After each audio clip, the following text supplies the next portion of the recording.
Hello and welcome to your in-depth forecast for week commencing the 1st of November for the Sun or the Ascendant. Now, as ever, I'm going to give the major strands of this week before diving deep into each of the Zodiac signs. So please stay with me. Of course, this is a new month and it begins with the Sun in an electric opposition to Uranus. The Sun is in Scorpio, which is a fixed sign, and so is Uranus in Taurus. So there's a polarity there.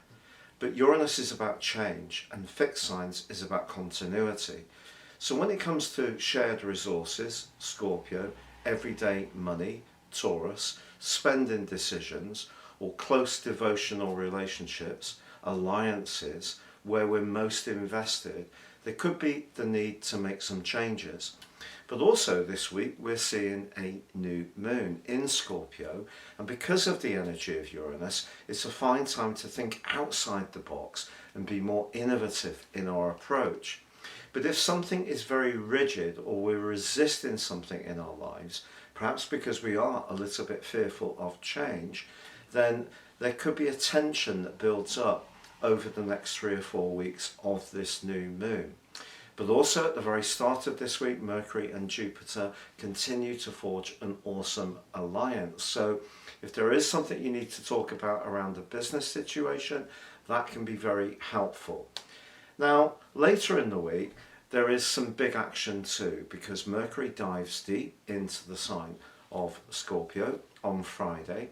In fact, on Wednesday, it comes out of shadow, really bringing to the end the retrograde period in the sign of Libra. But once it goes into Scorpio, it's not so much what people are saying, it's what they really mean.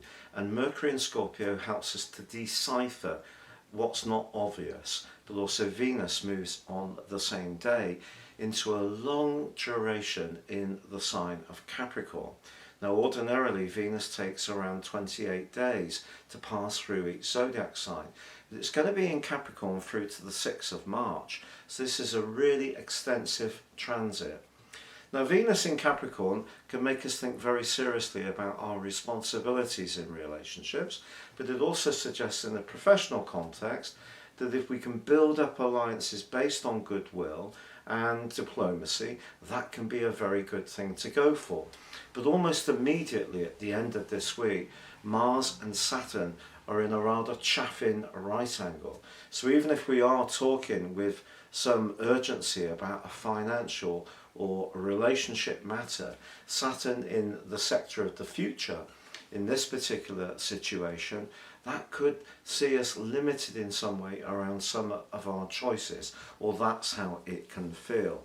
So please stay with me for your deep dive video. But remember, if you'd like to get your free daily horoscope fired to your device each morning, please see the subscription link beneath this video.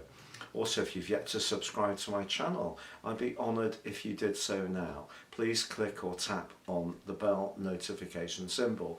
And if you want to get your year 22 personal forecast, if you order it now, you can get the rest of this year free, plus a character analysis and 30% off. Thank you so much. Hello Libra, and welcome to your in-depth forecast for week commencing the 1st of November. On Monday and Tuesday, Mercury and Jupiter are forging a brilliant alliance. Mercury's in your sign, just, and it comes out of shadow on the 3rd, yes, Wednesday. This brings to an end the whole phase of the retrograde. The pre-shadow, the retrograde itself, and the exit shadow. So this alliance with Jupiter can definitely be a precursor for some good news. And that good news could be about a romantic situation, a creative strand, even about your finances. Because of course there is a new moon. And that new moon, occurring in Scorpio, has got a really exciting quality to it due to the opposition with Uranus. So it is possible that over the next month you can bring some fresh impetus to your income, but it's probably going to require you to do something a little bit different, to be a bit more innovative, to not necessarily follow the well-trodden path, but to actually do something that's a little more left field, imaginative or innovative. But also on Friday, your ruler Venus relocates into the sign of Capricorn, where it's going to be through to the 6th of March. Do not be surprised if you move during that period of time, or you improve where you're living, or there's some kind of revival or reconnection to somebody in your family. Now on the same day, Mercury does leave your sign, moving into Scorpio, diving deep as it does. But this just means that your mind is going to be stepping up a gear, because some of the things you've been trying over recent weeks may have been a case of 2 steps forwards, 1 step back. Not in every moment or situation, but in some. But the strands that are really important to you have been moving forwards. But I just think you're now going to start to get the rewards for an awful lot of hard work that you've been putting in for some while. What I can't change is the fact that Mars in Scorpio does go into a battle with Saturn as this week draws to a close. And that just means that as much as your finances can improve, it's probably not the best of times at the very end of this week to splash out on anything too impulsively that may not actually be an absolute necessity. So if you are going to spend money, I think it needs to be on something that has an actual purpose rather than something that's more enjoyable. Because if you are a little bit free and easy with your resources, you might end up with a slice of buyer's remorse.